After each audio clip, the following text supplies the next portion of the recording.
ఈరోజు మన చందమామ కథల్లో కాళీ కటాక్షం ధారావాహిక 2వ భాగం విందాం. కథ వినే ముందు నాదొక చిన్న రిక్వెస్ట్. మీరు గనక మా ఛానల్ని మొదటిసారి చూస్తున్నట్లయితే ప్లీజ్ తప్పకుండా సబ్స్క్రైబ్ చేయండి.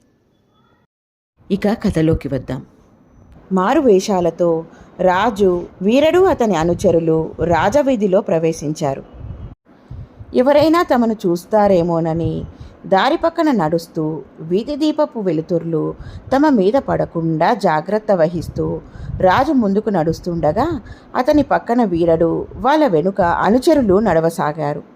రాజు వీధి మలుపు తిరిగేసరికి అప్పుడే 2 కాపలా భటులు హఠాత్తుగా ప్రక్క వీధిలో నుండి అక్కడికి వచ్చారు. ఊహించని విధంగా అక్కడ కాపలా భటులు తారసిల్లేసరికి వీరడు అతని అనుచరులు కాస్త కంగారు పడ్డారు. ఈ ఇద్దరిని లెక్క చేయాల్సిన అవసరం లేదు. వీళ్ళు ఈల వేస్తే బిలబిలమంటూ ఎక్కడి నుండో రాజభటులు వచ్చి పడతారు. అంతలో రాజభటుల్లో ఓ వ్యక్తి వాళ్ళను చూస్తూ, ఎవరయ్యా మీరు, ఎక్కడికిలా వెళుతున్నారు అని అడిగాడు గద్దింపు ధోరణిలో. మేం సాధువులం అన్నాడు రాజు. ఆ సంగతి మీ జేబురు గుడ్డలు చెబుతున్నాయి. ఎక్కడైనా సత్రంలో తలదాచుకోకుండా ఇలా ఊరు తిరుగుతున్నారెందుకు? అసలే దొంగతనాలతో దోపిడీలతో ప్రజలు భయపడుతున్నారు. మీ ప్రవర్తన సందేహంగా ఉంది. కోత్వాలు దగ్గరికి పదండి అన్నాడు ఆ భటుడు.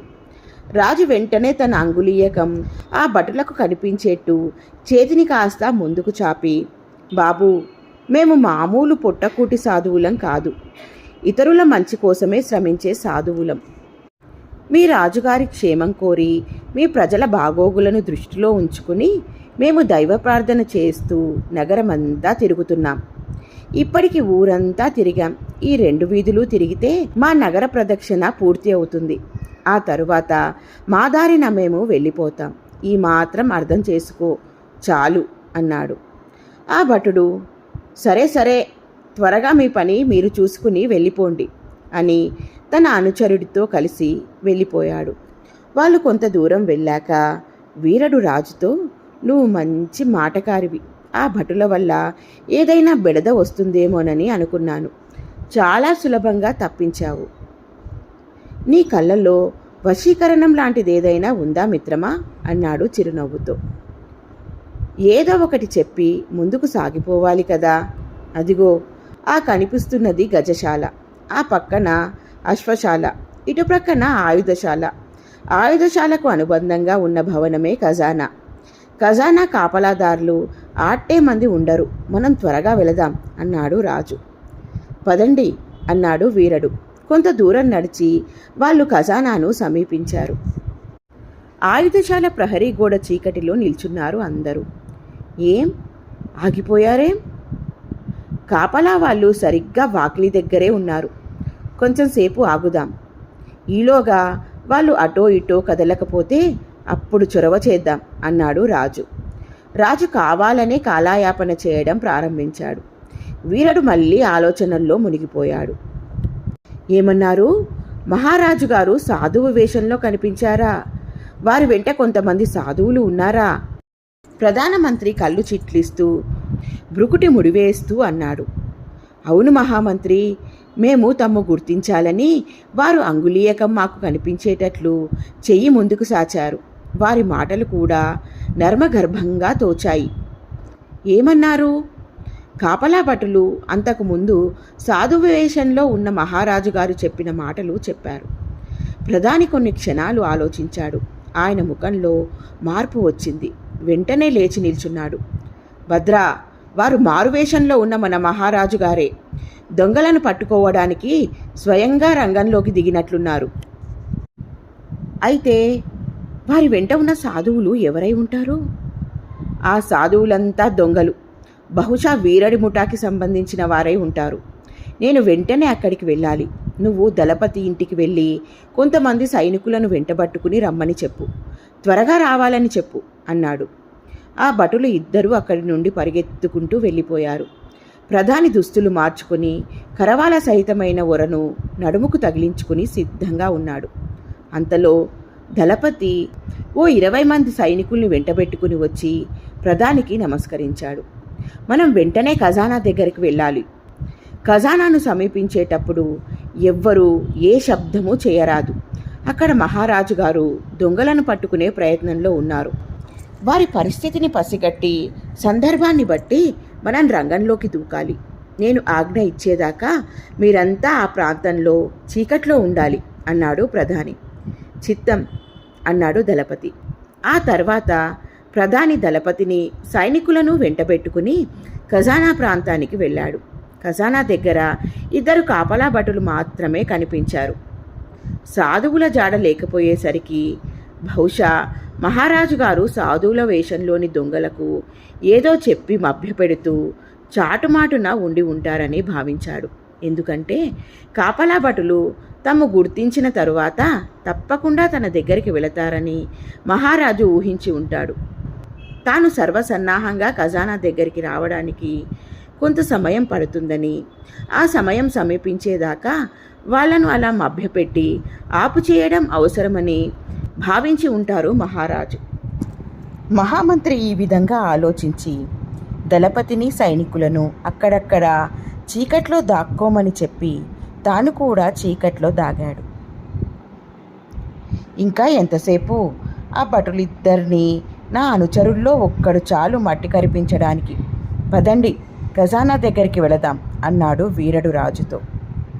ఇంకా ప్రధాని సిబ్బందితో అక్కడికి రాలేదని, ఇటుగా తాను ఒంటరిగానే వీళ్ళను ఎదుర్కోవలసి వస్తుందని భావిస్తూ రాజు చీకట్లోంచి కదిలాడు.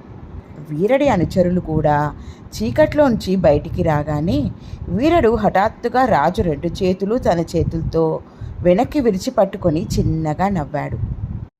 ఏమిటిది? నన్ను మోసం చేస్తావా నువ్వు? అన్నాడు రాజు.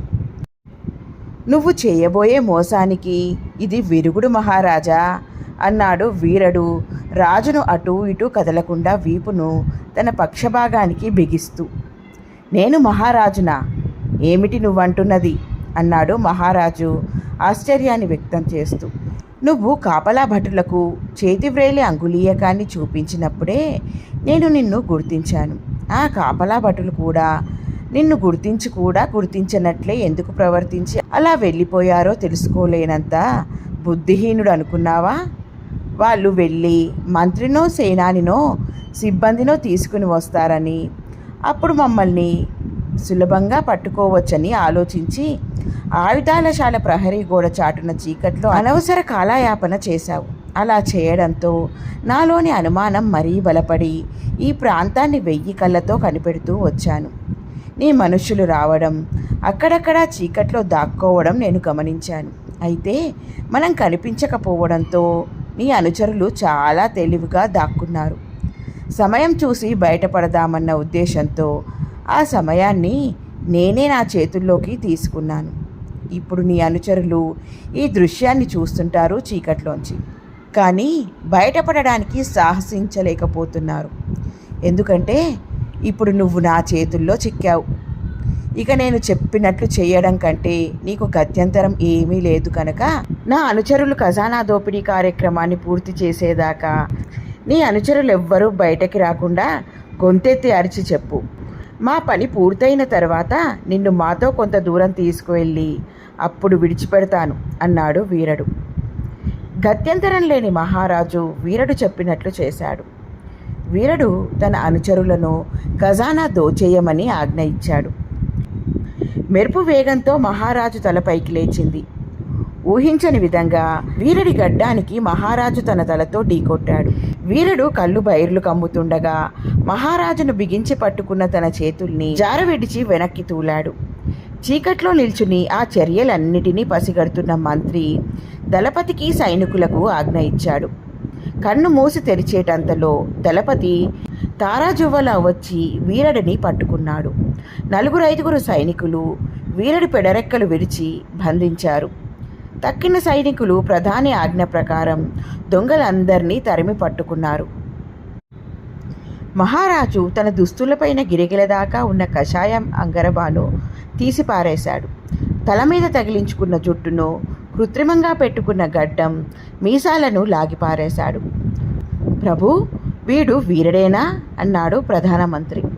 అవునన్నట్లు తలను ఊగించాడు మహారాజు. ఇదండి ఈరోజు కథ. మిగతా కథ తరువాయి భాగంలో విందాం. ఎలా ఉంది ఫ్రెండ్స్ ఈ కథ? బాగుంది కదూ? నచ్చిందా? అయితే లైక్ చేయండి. మీ బంధువులకు, స్నేహితులకు ఈ కథలను షేర్ చేయండి. మరిన్ని మంచి మంచి కథల కోసం మా ఛానల్ను తప్పకుండా సబ్స్క్రైబ్ చేయండి. మరొక మంచి కథతో మళ్ళీ కలుద్దాం. ఉంటాను మరి.